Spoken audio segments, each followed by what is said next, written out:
नमस्कार दोस्तों, आज हम जानेंगे कवि तुलसीदास जी के जीवन परिचय के बारे में। तुलसीदास जी भक्ति काल के कवि थे। इनके जन्म स्थान के बारे में अलग अलग विद्वानों के अलग अलग मत माने जाते हैं, लेकिन कुछ ज्ञात तथ्यों के आधार पर माना जाता है कि इनका जन्म संवत 1554 ई में यमुना नदी के तट पर स्थित बांदा जिले के राजपुर गांव में एक ब्राह्मण परिवार में हुआ था, जो कि यूपी उत्तर प्रदेश में पड़ता है। ठीक है। तुलसीदास जी के जन्म को लेकर एक दोहा बहुत प्रचलित है या बहुत प्रसिद्ध है। ठीक है, तो देखो कौन सा दोहा है वो पढ़ते हैं। 1554 विषे तरिणी तनुजा तीर, श्रवण शुक्ला सप्तमी तुलसी धर्यो शरीर। ठीक है। इनके पिता का नाम आत्माराम दुबे था तथा इनकी माता का नाम तुलसी था।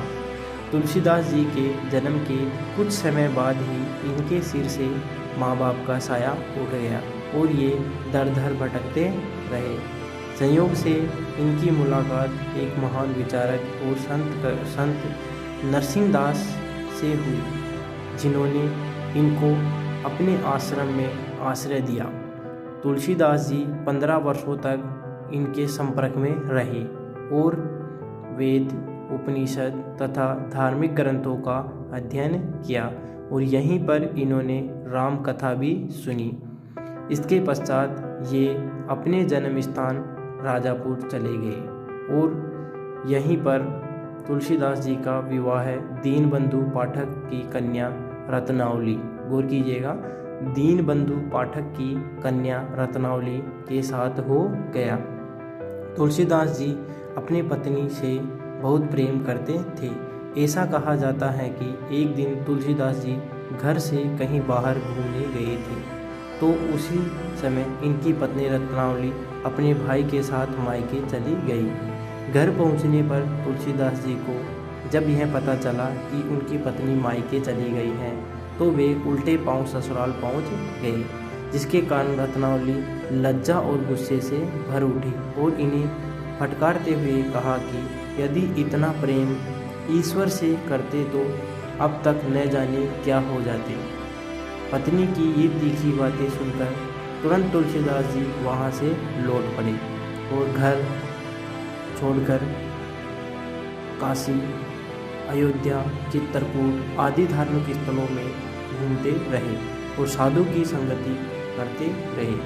फिर साधु का वेश धारण करके अपने आप को श्री राम भक्ति में समर्पित किया।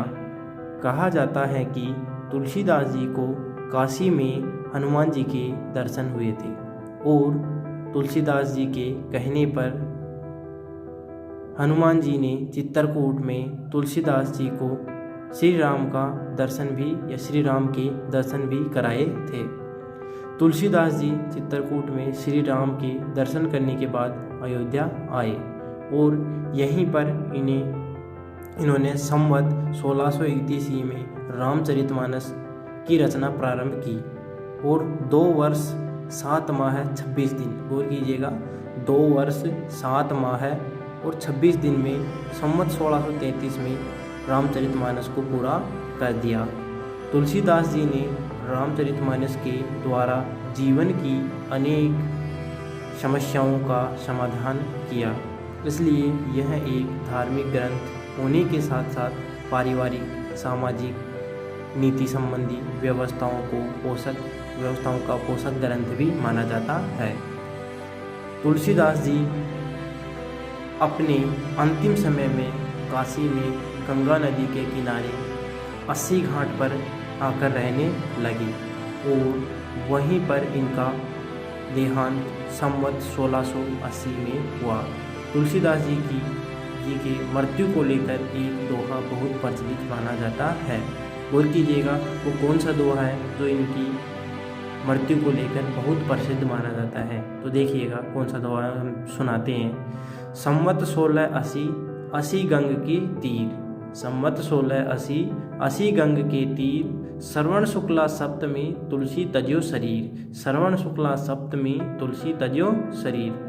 अब तुलसीदास जी की प्रमुख रचनाओं पर आते हैं, इनकी कौन कौन सी प्रमुख रचनाएं हैं, तो आइए देखते हैं। तुलसीदास जी ने अनेक ग्रंथों की रचना की। कुछ विद्वानों ने इनकी ग्रंथों की संख्या 31 बताई है, लेकिन पौराणिक रूप से इनकी रचनाओं की संख्या 12 ही है।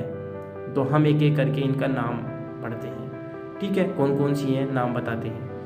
पहली है काव्य प्रबंध, नोट कीजिएगा, पहली है काव्य प्रबंध, दूसरी रामचरितमानस, तीसरी पार्वती मंगल, चौथी जानकी मंगल, पांचवी रामलला नहछू, छठी मुक्तक काव्य, सातवीं कवितावली, आठवीं दोहावली, नौवीं बरवे रामायण, 10वीं वैराग्य संदीपनी, 11वीं रामाज्ञा प्रश्नावली, 12वीं हनुमान बाहु, 13वीं गीति काव्य, 14वीं गीतावली, 15वीं कृष्ण गीतावली और 16वीं विनय पत्रिका। प्रमुख रूप से 12 मानी जाती है, लेकिन हमने कितनी कर ली है, 16 कर ली है, ठीक है। तो ये अपन ने जाना दोस्तों कवि तुलसीदास के बारे में, जिनको गोस्वामी तुलसीदास भी बोला जाता है। तो उम्मीद करता हूँ सबको पूरा वीडियो अच्छे से समझ में आएगा, ठीक है। तो आप इसको नोट कर सकते हो या समझ सकते हो। जय हिंद।